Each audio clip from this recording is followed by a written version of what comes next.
El PSOE y Unidas Podemos han cerrado el pacto para prohibir desahucios de personas vulnerables. Esta medida afecta a los impagos de hipotecas, de alquileres y también a las llamadas ocupaciones de familias vulnerables. No era fácil aprobar esta medida cuando las empresas inmobiliarias, los fondos buitre y las empresas de seguridad llevan meses empujando a la opinión pública en una dirección contraria a través de los grandes medios de comunicación. Pero se ha aprobado. Y cuando se acabe el estado de alarma, no le va a resultar fácil al gobierno decir que vuelve a autorizar desahucios de personas que no tengan una alternativa habitacional digna. El PSOE y Unidas Podemos han aprobado hoy también los presupuestos del Estado más expansivo de la historia reciente en el Congreso. Ha sido con el apoyo de Esquerra Republicana, del PNV, de Bildu, del PDeCAT, de Más País, de Compromís, de Teruel Existe, del Partido Regionalista de Cantabria y de Nueva Canarias. 189 escaños cuando solamente hacían falta 176. Es el más expansivo de la historia tras incorporar 27.000 millones de euros provenientes de las transferencias del Fondo Europeo de Reconstrucción. Con un gobierno progresista a los mandos, la COVID-19 ha servido para avanzar en políticas de progreso. En los países donde gobierna la derecha ha sido al revés. Estos presupuestos incorporan algo esencial. Al PSOE le presionan las grandes empresas, los fondos buitre, las eléctricas, las nucleares, la sanidad privada, la patronal de las apuestas, el agrobusiness, las inmobiliarias, los grandes tenedores de vivienda. Unidas Podemos le presiona otra gente, los más débiles de la sociedad, que cuando están en la calle, cuidado, tienen mucha fuerza. Ahí están los pensionistas, las mareas educativas, las sanitarias, los inquilinos, los jóvenes, los estudiantes, los desahuciados. Esa doble escucha ha sido virtuosa, porque los que están acostumbrados a dar órdenes ya no pueden hacerlo con la misma facilidad. Y con el presupuesto tenemos unas cuentas para las mayorías y también un acuerdo de gobernabilidad para España radicalmente novedoso. Y por eso rabia a la derecha, y por eso los militares fascistas escriben misivas al rey, alentados por los fascistas que están sentados en el Parlamento de España. A ver si el rey Felipe VI les escucha, como les escuchó Alfonso XIII o Juan de Borbón o Juan Carlos I. Las pensiones con más de 163.000 millones y el desempleo con 25.000 se llevan más del 50% del presupuesto. Las pensiones suben el 0,9% en las contributivas y del 1,8% las no contributivas. A los pensionistas les parece poco y tienen razón. Ese 0,9% es lo que se sube en los funcionarios públicos y los miembros del gobierno. Los presupuestos aumentan el 150% en la inversión pública. El sistema de autonomía personal y atención a la dependencia va a alcanzar en 2021 2.354 millones, un 34,4% más que en 2020. No está mal. El gobierno aumenta su gasto total en ciencia para 2021 en 1.200 millones, un 60% más respecto de 2020. En I+D+I civil, sumando los diferentes ministerios, asciende a 11.483 millones, un 80% más que en 2020. Por fin, dinero para la ciencia. Subidas del IRPF a las rentas más altas y de los impuestos de patrimonio y de sociedades, que los ricos paguen un poco para solventar la crisis. Se multiplica casi por 5 el gasto destinado a la partida de vivienda, que es que hace mucha falta, 2.253 millones, muy lejos de los 481 millones de 2018. Nunca se ha invertido tanto. Y ahí va también la rehabilitación con enfoque energético, 1.550 millones. Más vivienda de más calidad y sostenible. Además de varias medidas para limitar el precio de los alquileres en zonas tensionadas y mejoras en los mecanismos para garantizar de una puñetera vez el ingreso mínimo vital. Todas las comunidades van a recibir inversiones por parte del Estado. En educación crece un 70,2%, pasando de 2.876 millones en 2020 a 4.893 en el 21, camino del europeo 5%. En becas 514 millones, en educación infantil 200 millones, en modernización de la formación profesional 370 millones, es decir, la educación en primera línea, la pública. El Ministerio de Igualdad va a contar con 451 millones de euros, un 151% más. Programas de conciliación, lucha contra las distintas formas de violencia machista son los que concentran este presupuesto. Y 300 millones para equiparar los permisos de maternidad y paternidad, que serán por primera vez en la historia de 16 semanas. En cultura tan golpeada, 1.148 millones, lo que supone un aumento del 25,6% respecto a las cuentas de 2020. Es muy importante el dinero también que se dedica a crear empleo. El gasto en políticas para reinsertar a parados tiene una enorme alza, de 5.716 a 7.405 millones. Con esta partida se busca modernizar y digitalizar el servicio público de empleo estatal, 298 millones, la orientación profesional, 526, o las bonificaciones para ayudar a la contratación, 1.655 millones. Cataluña es la que más se va a llevar, casi 2.200 millones, adelantando a Andalucía con 2.146 millones de euros. Madrid, 1.250, el 10,3%. Estas tres comunidades son prácticamente la mitad de toda la inversión pública del Estado, pero hay una voluntad de que exista un principio de reordenación territorial con estos presupuestos. Al final se hace cierto lo que planteaba la Constitución del 78 por vez primera, es decir, unos presupuestos que hagan que el artículo 1, ese que dice que España es un Estado social, se empiece a cumplir y terminemos con esas tremendas lacras que tiene nuestro país, sobre todo las de la desigualdad y las del desempleo, que afectan a 1 de cada 2 jóvenes en nuestro país, sin olvidarnos de esa angustia que tienen tantos ancianos que saben que no llegan a fin de mes y encima tienen que ayudar a sus hijos y a sus nietos. Buenas noticias, pero todavía queda mucho. Bienvenidas a la frontera, desobedientes.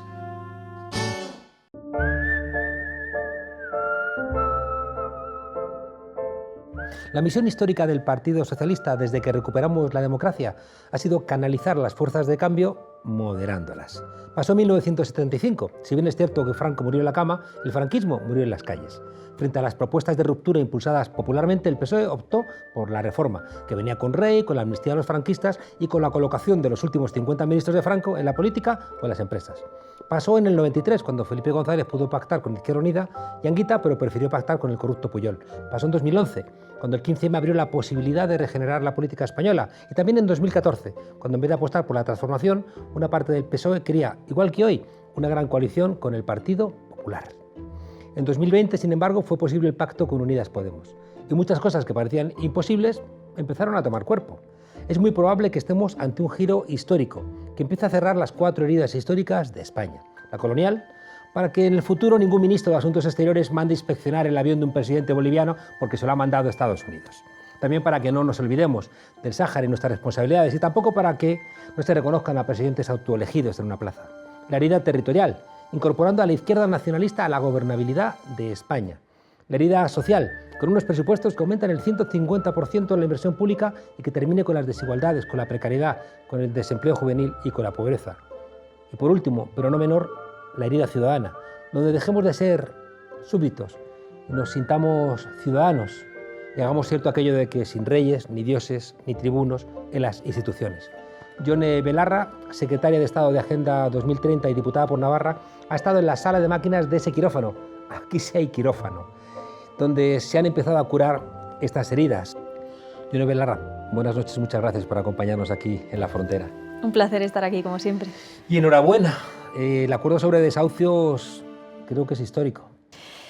La verdad es que es un buen acuerdo porque creo que en nuestro país no se podía entender que teniendo un gobierno de coalición progresista que está poniendo en marcha los presupuestos más sociales de la historia reciente de nuestro país, pudiéramos ver imágenes de desahucios, ¿no? Yo creo que eso era insostenible y esta es una muy buena noticia, que no vaya a haber desahucios de familias vulnerables en nuestro país y que yo creo que en la regulación que vamos a hacer hay cosas muy interesantes, como que cualquier tipo de desahucio no se puede ejecutar independientemente de la situación en la que se encuentre la familia si no hay como alternativa una vivienda digna. Esto me parece muy importante. No vale, como se hace en algunas comunidades autónomas, llevar a la gente a un albergue o a un sitio que no es digno para que viva una familia, mucho menos una familia con niños, y precisamente esta regulación va a incluir que una alternativa habitacional tiene que ser siempre una vivienda digna. Es verdad que con la pandemia todo parece, ¿no?, más cruel, pero cuando se acabe el estado de alarma sí que se van a poder seguir desahuciando a familias.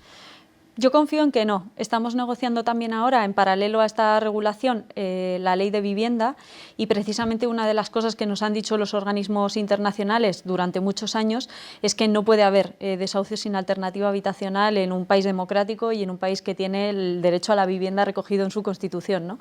Así que yo confío que este paso que ahora emprendemos con esta regulación para el estado de alarma tenga continuidad también en la ley de vivienda. Llama la atención que en España, un país que ha puesto el ahorro muchas veces, ¿no?, en la compra de vivienda, ¿no?, por esa ausencia histórica del Estado social, donde la Constitución reconoce en el artículo 47 el derecho a una vivienda digna, no sea real, ¿no?, y que no solamente la gente que no puede mantener a su familia, sino también la gente joven que no puede ni siquiera pensar en formar su propia familia, porque es que un alquiler se come el grueso de tu salario.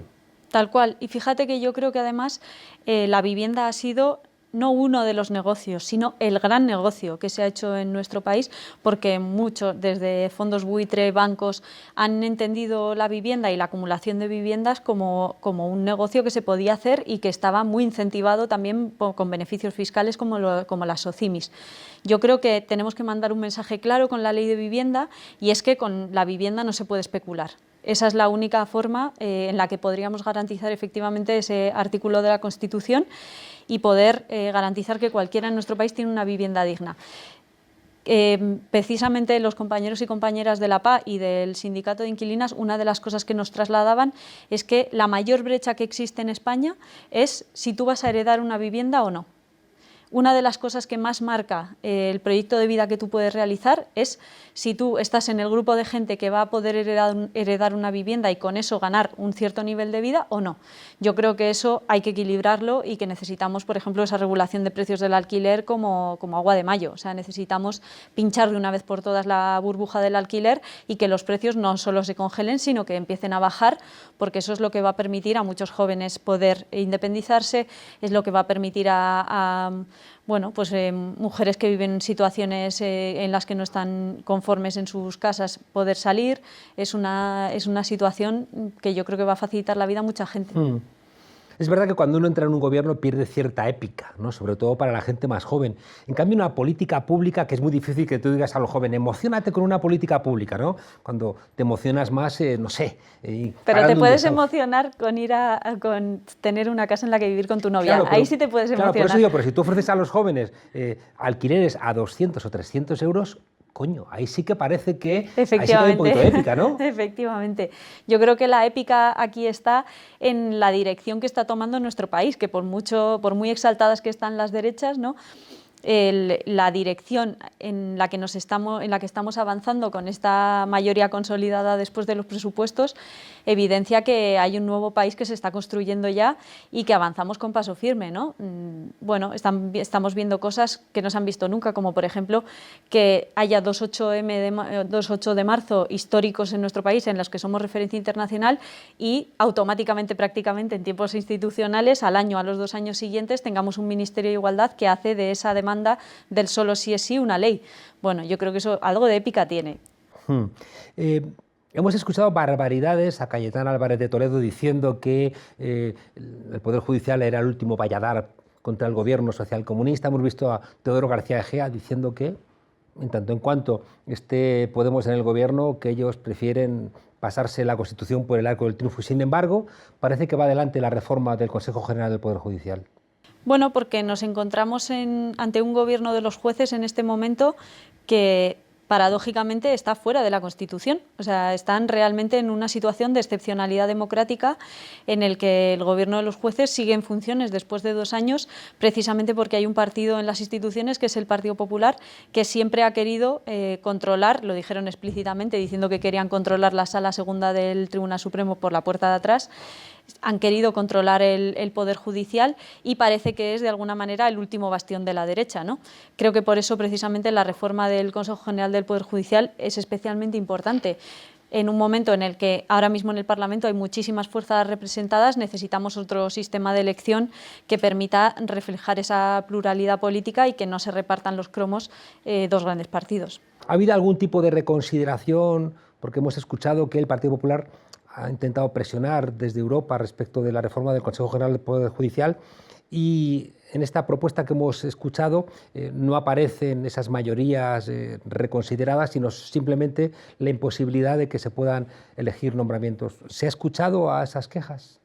Yo creo que se ha hecho una mala interpretación y que en general da la sensación de que Europa es algo así como un ente, ¿no?, que habla, y las críticas que planteaba el Partido Popular, que se nos habían hecho desde Europa, no eran tales, ¿no? Otra mentira más de las muchas que vierte, por desgracia, el Partido Popular día sí y día también.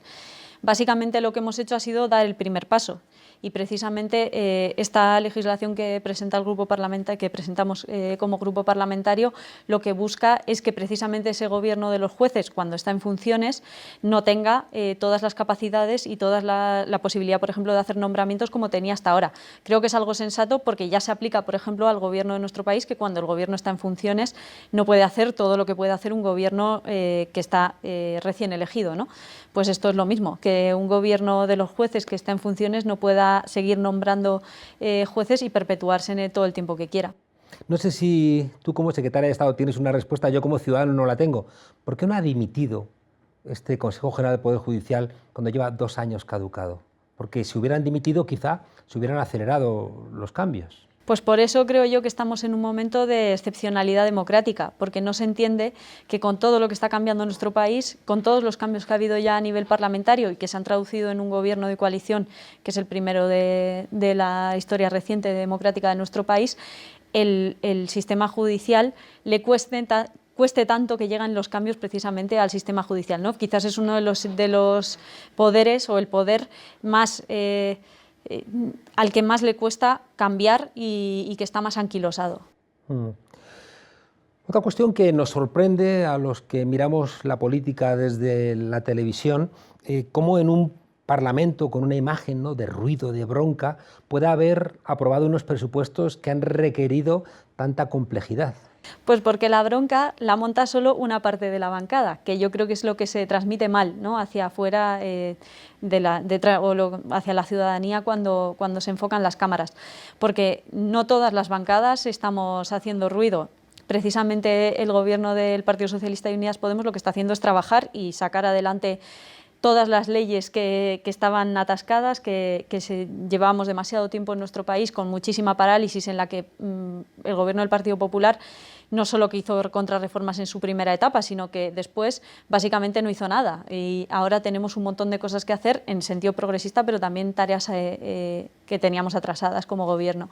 Así que yo creo que precisamente lo que tenemos que hacer es contarle a la gente que no todo el mundo está haciendo ruido en el Parlamento, y creo que la mayoría con la que vamos a sacar adelante los presupuestos generales del Estado evidencia que hay una nueva dirección de Estado y que esa dirección de Estado puede durar esta legislatura, pero que puede durar también más tiempo porque se está consolidando, ¿no? Tuvimos esa primera moción de censura en la que conseguimos sacar al gobierno del Partido Popular de las instituciones, después una mayoría de la investidura y ahora una mayoría de presupuestos. Parece que ese recorrido está consolidando una mayoría progresista que yo creo que puede dar frutos muy positivos. Ahora con estos presupuestos, pero he comentado ya la ley de vivienda que tenemos que aprobar, esa derogación de la reforma laboral que tenemos que aprobar también porque está en el acuerdo de gobierno.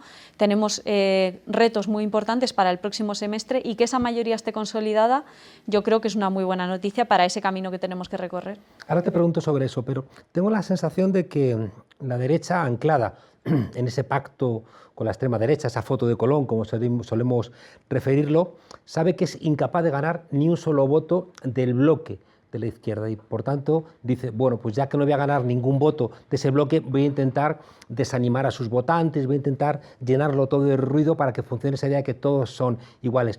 Incluso sacrificando elementos esenciales de nuestro país, sacrificando a jueces a los que presionan, ¿no?, para que tomen decisiones contrarias a derecho, y hemos visto ayer presionando, o por lo menos siendo copartícipes con sectores del ejército, retirados es verdad, pero que no dejan de ser sectores del ejército que han mandado en nuestro país, bueno, pues planteando incluso asesinar a españoles o hacer pronunciamientos militares.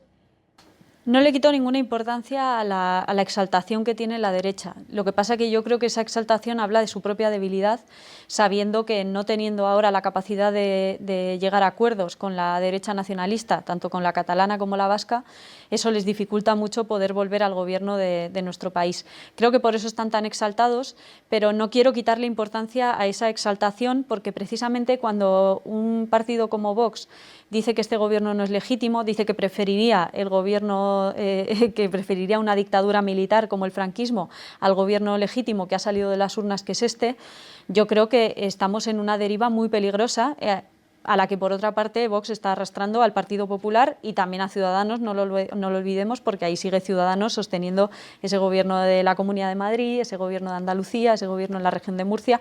Así que esa deriva a la que arrastran además a los ciudadanos y ciudadanas que les votan, extendiendo el odio, después tiene consecuencias muy peligrosas, y yo creo que hay que decir con contundencia que no se pueden permitir esos discursos de odio ni esos discursos antidemocráticos, porque, como bien decía el otro día Pablo Iglesias, parece que el Partido Popular, en vez de estar haciendo el camino que recorrió para venir a la democracia, está haciendo el camino inverso, de camino a posiciones antidemocráticas. El camino andado. Hay un cambio histórico, ¿no? El Partido Socialista y el Partido Popular han gobernado cuando lo han necesitado con Convergencia y Unió, incluso cuando era consciente el propio Partido Socialista de que eran el partido del 3%, y también se ha gobernado con el Partido Nacionalista Vasco, que siempre ha sido una minoría en la sociedad vasca, ¿no? Pero que ha tenido la virtud, ¿no?, de, siendo una minoría en un país como Euskadi, que se considera de izquierdas, de gobernar siendo un partido de derechas, ¿no? Sin embargo, ahora, con la incorporación no solamente de Euskal Herria Bildu y de Esquerra Republicana, sino también de más fuerzas políticas, ¿es realmente factible que se empiece a gobernar con una España que a su vez cierre esa herida territorial que arrastramos, yo no sé si desde 1714 y la guerra de sucesión, pero que sí que no terminamos de cerrarla por esa falta de reconocimiento de la plurinacionalidad de España? Y perdona, que se expresa también en que hemos convertido el Parlamento de España, el Congreso de los Diputados en concreto,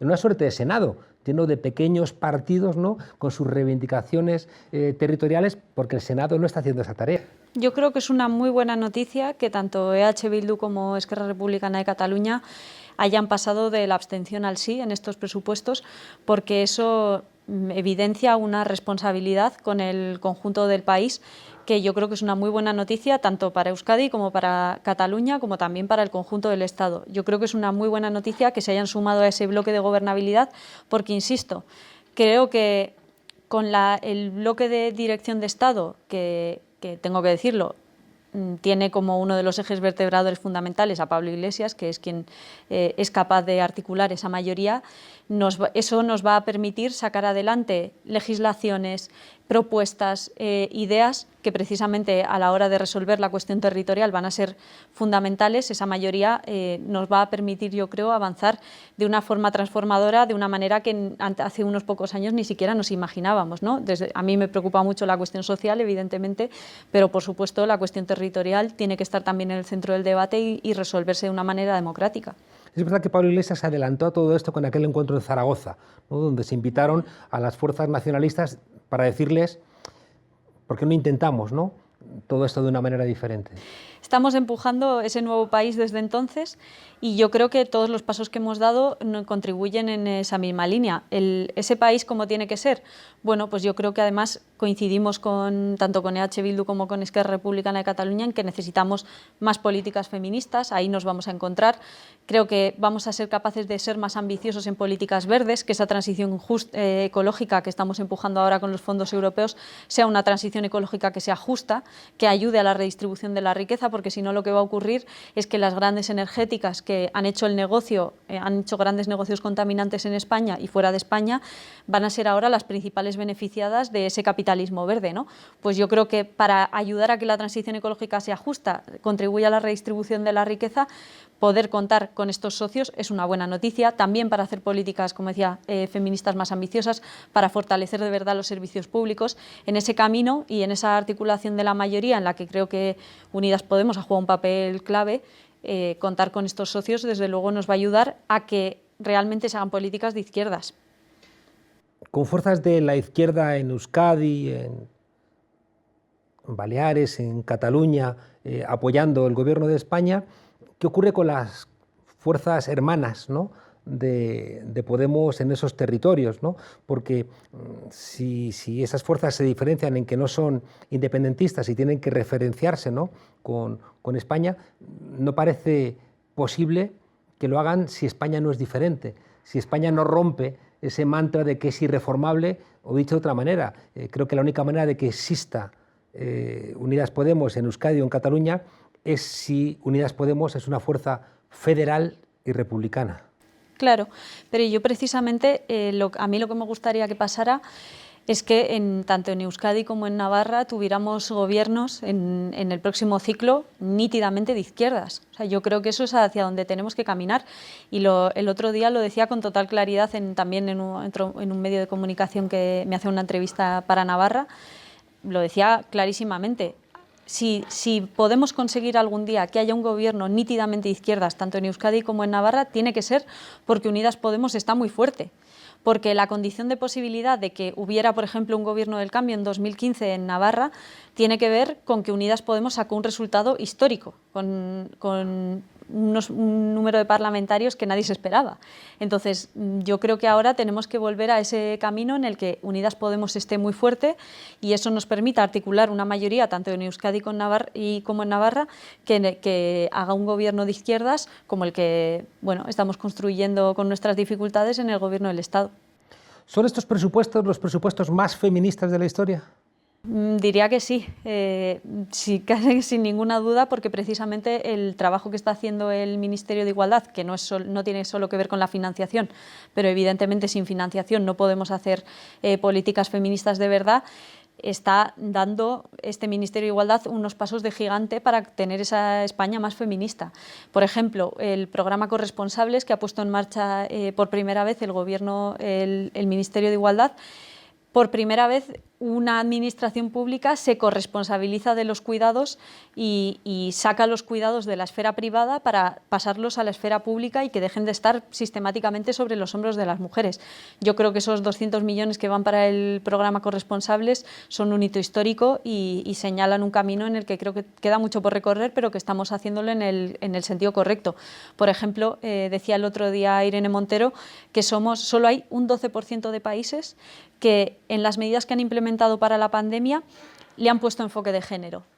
Yo creo que podamos estar siendo referencia internacional, ¿no? Que lo primero que hiciera nuestro gobierno cuando se declaró la pandemia fue declarar los servicios de protección a las mujeres víctimas de violencia machista como un servicio esencial.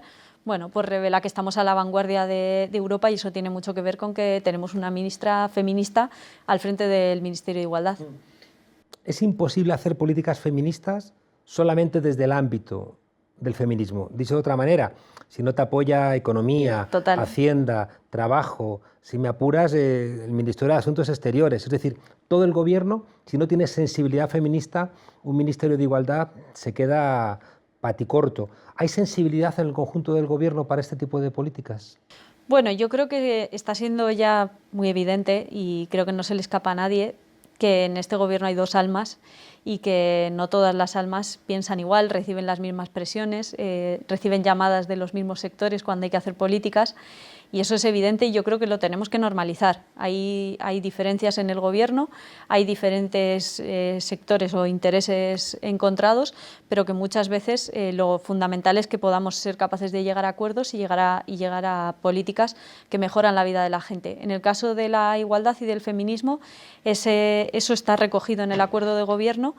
Y precisamente porque ese acuerdo de gobierno sí es feminista, creo que la hoja de ruta que tiene por delante el Ministerio de Igualdad es imparable y que va a ir para adelante. Has dicho una cosa que me parece muy luminosa, se la escuché también el otro día a Pablo Iglesias, y es que los gobiernos de coalición tienen la ventaja de que no reciben presiones de los diferentes grupos, ¿no? Y por tanto existen más posibilidades también de limitar esas presiones. ¿Qué presiones son las que recibe Unidas Podemos?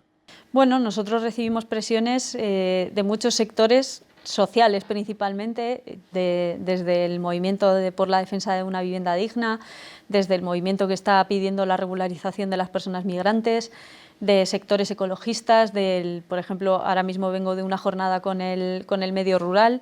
Hemos escuchado también a los pensionistas, ¿no? Presionando a Unidas Podemos, no parece que estén contentos del todo. Pero precisamente recibimos presiones de quienes solo luchan para garantizar más derechos para la gente de nuestro país, sin pedir nada a cambio. Así que yo estoy muy orgullosa de que esas sean las presiones que recibe Unidas Podemos. Eso implicaría que el PSOE recibe presiones de los bancos, de Bruselas, de la patronal. A mí no me llaman, desde luego. Hay un problema en todo esto de los gobiernos de coalición y tenemos el ejemplo de Castilla-La Mancha, ¿no? Donde entró Unidas Podemos en el gobierno y fue fagocitado el famoso abrazo del oso. ¿Corre el riesgo, Unidas Podemos, de que le ocurra lo mismo en el Gobierno?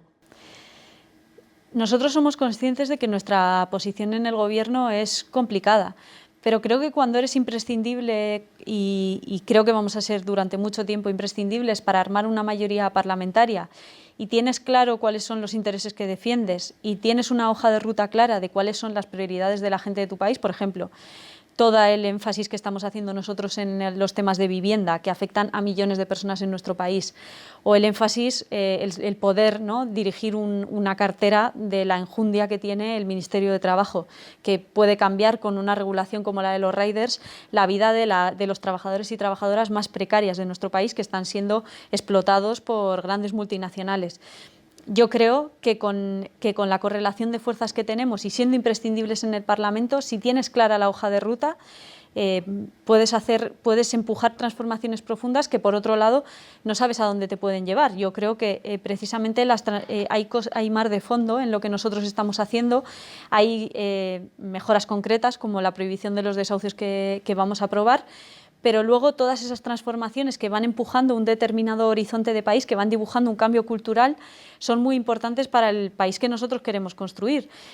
Si con esta regulación de los precios del alquiler la gente empieza a ver que la vivienda no puede ser un negocio y que tiene que haber una regulación del mercado de la vivienda, y eso desincentiva que fondos buitre vengan a especular a España, y se va produciendo un cambio cultural que el día de mañana, por ejemplo, puede implicar que los derechos sociales en nuestra Constitución estén blindados, como están, por ejemplo, los derechos civiles, pues ese cambio que ahora estamos sembrando nos lleva a un lugar que es el que algunas imaginábamos cuando entramos en Podemos, ¿no? Así que yo creo que nuestro papel en el Gobierno está siendo muy importante para el corto plazo, pero sobre todo está siendo muy importante porque estamos representando e imaginando un país que yo creo que el día de mañana, con ese horizonte republicano, con ese horizonte feminista, con ese horizonte verde, pues puede ser una realidad. Es muy fascinante ver cómo hace unos meses decían que Iglesias no pintaba nada, luego hicieron toda la presión para decir que Iglesias saliera del Gobierno, ahora dicen que Iglesias determina absolutamente todo. Lo suelen decir a la vez y el mismo medio de comunicación,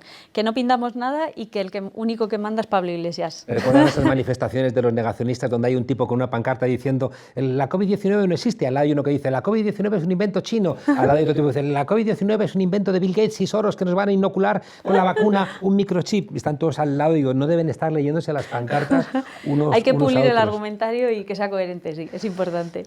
Para casi terminar, no conozco una agenda política más esperanzadora que la Agenda 2030. Si es transformadora, sí.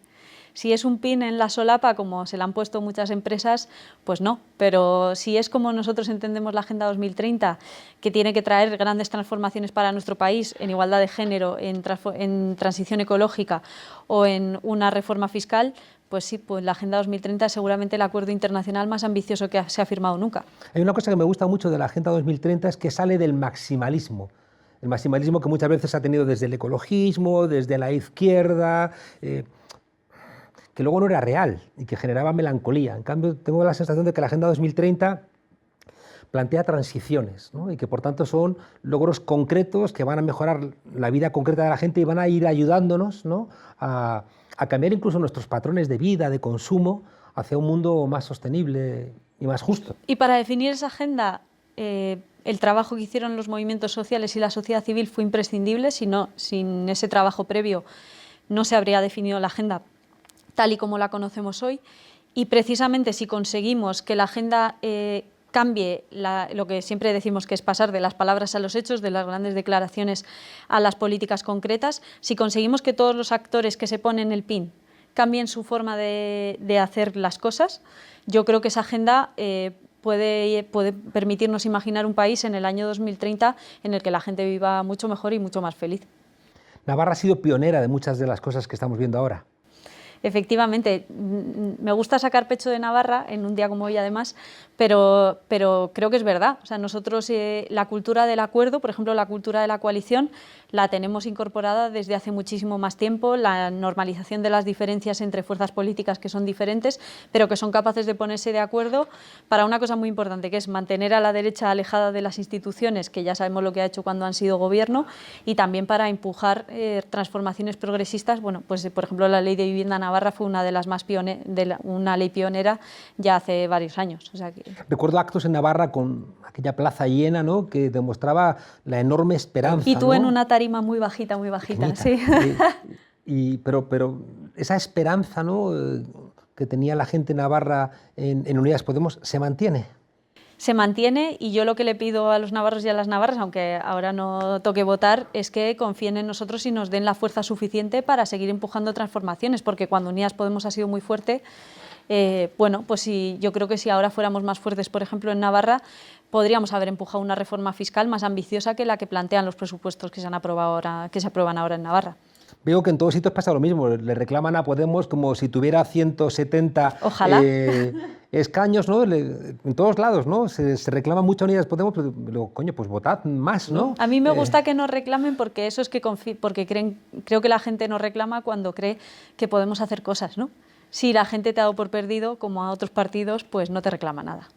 Yone Belarra, secretaria de Estado de la Agenda 2030, muchas gracias por acompañarnos aquí en La Frontera. Por cierto, antes de que te marches, hemos visto a militares que están pidiendo fusilar a españoles, mandar misivas al rey Felipe VI. Seguramente flaco favor le hace muy la flaco extrema favor. derecha, ¿no? ¿Tendría que hacer algún gesto el rey Felipe VI al respecto? Bueno, ya decirle al rey lo que tiene que hacer me parece extralimitarme en nuestras funciones, pero yo creo que le hace un flaco favor a la monarquía, y creo que va quedando un pozo en la ciudadanía de nuestro país de sensación de que necesitamos seguir trabajando por una república, por un país en el que la gente pueda elegir a su jefe del Estado, que bueno, pues va calando, y yo creo que cada vez va dejando pozo en más gente.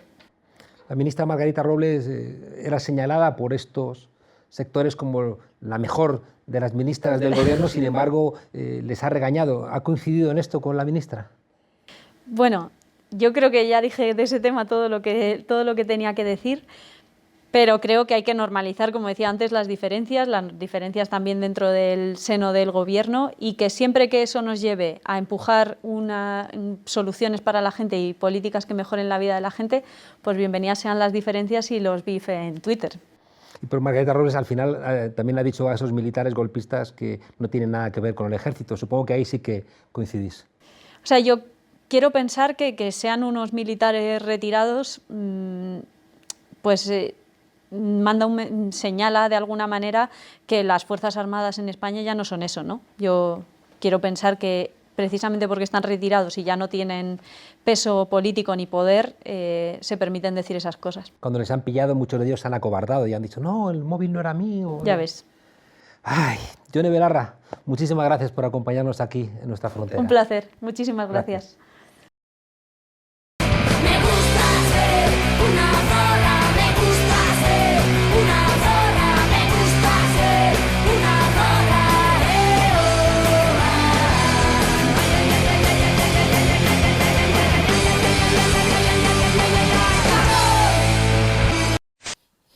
Bienvenidas al Tornillo, el microespacio feminista en La Frontera. Hoy vamos a hablar de separar al artista de su obra. Ay, de verdad, qué manía tenéis con mezclarlo todo. ¿Qué tendrá que ver lo que hace una persona en la vida privada con lo que hace en su trabajo? Ojalá se pudiera hacer fácilmente una separación quirúrgica entre lo que las personas producen en su faceta artística, literaria, deportiva, cultural o profesional en general, con lo que hacen en su vida privada. Y así podríamos apreciar grandes obras de la literatura, de la música, del cine, de la pintura y de las diferentes manifestaciones artísticas, olvidándonos por completo de que quienes las realizaron, como personas, no hubiéramos querido cruzárnoslas en ningún ámbito de nuestra vida. Es un debate complejo porque cada vez que se conoce que alguien destacado por un trabajo que tenga repercusión en la cultura popular ha cometido algún tipo de delito o ha ejercido alguna forma de violencia o se ha mostrado favorable a alguna forma de explotación,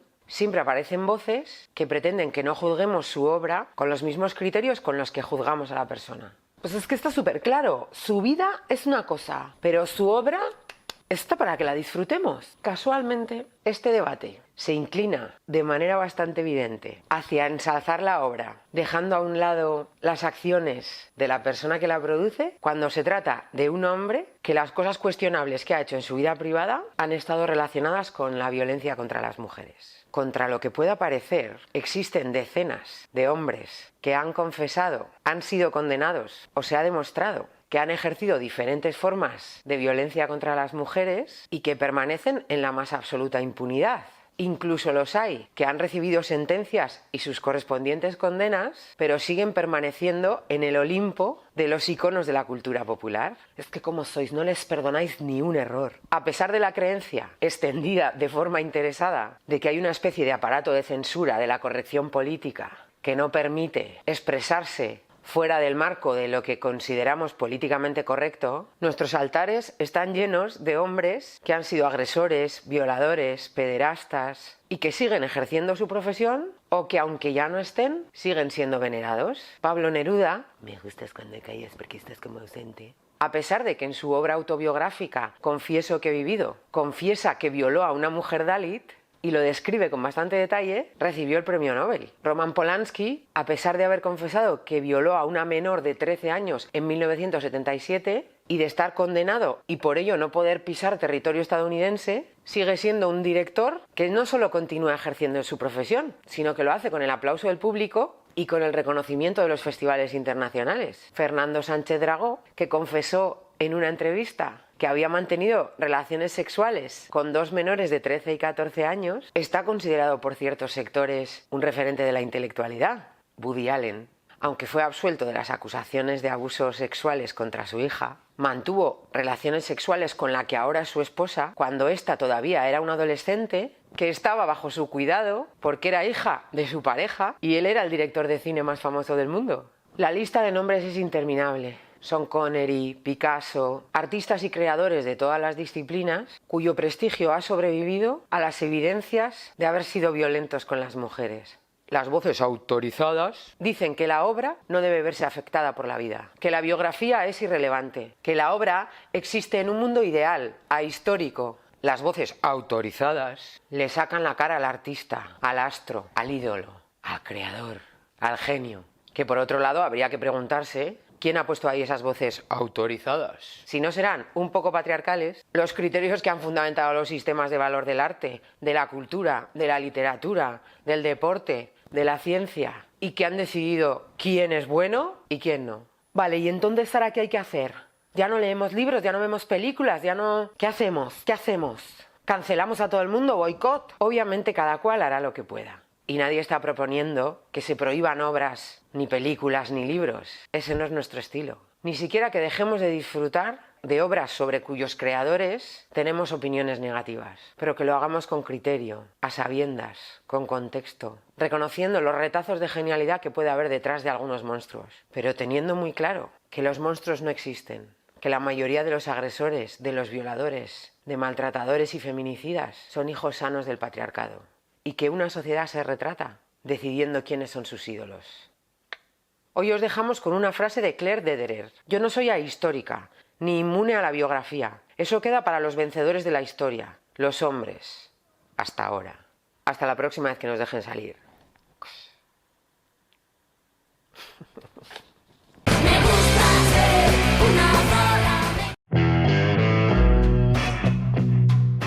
Esta derecha cartonada anda todo alborotada por volver y volver a la Gürtel otra vez. ¿Ya estamos? Perdón. Esperanza Aguirre se ha lanzado hoy por Rancheras en Nueva Economía Forum. La expresidenta de Madrid, desesperada al ver que hay gobierno socialcomunista para rato, no Rodrigo, su amigo, que está en la cárcel, sino rato de tiempo, ha decidido pasar a la acción y hacer de Celestina entre Pablo Casado y Santiago Abascal. Los dos son dos personas de principios y de valores y además son dos patriotas. Patriotas, dos patriotas, Abascal y Casado. Se puede llamar patriota a un líder de la oposición que viaja a Bruselas con el objetivo de perjudicar a su propio país pidiendo que no nos dejaran el dinero para salir de la COVID. ¿Merece ser considerado patriota Abascal cuando manda un abrazo a unos generales en la reserva que quieren fusilar a 26 millones de españoles? ¿Patriota el que se manga los másteres con lo que cuesta aprobar a la España que madruga? ¿Patriota el que cobra de un chiringuito sin hacer absolutamente nada de nada? A juicio de la condesa consorte de Bornos, para poder conformar una alternativa al gobierno socialcomunista, no basta con la unión del PP, Ciudadanos y Vox. Esperanza Aguirre hace también un llamamiento a todos aquellos que quieren defender una democracia neoliberal. A esos que Felipe González llama huérfanos de la socialdemocracia, válgame Dios. A los socialistas de bien, que también debe haberlos. ¿No entregó otro Casado Madrid a las tropas franquistas en el 39, autorizándoles así a los franquistas a fusilar, a rabiar? El sueño de la expresidenta de Madrid es reeditar una Santa Cruzada en defensa de España, la religión católica y sus privilegios. Para los demás, claro, porque estos de la extrema derecha nos ponen a todos a rezar, pero luego ellos hacen sus orgías. Dios es para que nosotros estemos tranquilos y los obedezcamos, y ellos se pueden ir de fiesta sobre nuestras espalditas. Al frente del neoalzamiento liberal sueña cualquier marquesa de la corrupción con dos patriotas, Abascal y Casado, la reencarnación de Roberto Alcázar y Pedrín, los nuevos Mortadelo y Filemón de la derecha española. Lástima para Aguirre que en este país haya 26 millones de electores dispuestos a defender la democracia con su voto. Una pena, otras elecciones serán. De momento, a disfrutar con los nuevos presupuestos. Marquesa, ajo y agua. Y hasta la semana que viene, desobedientes.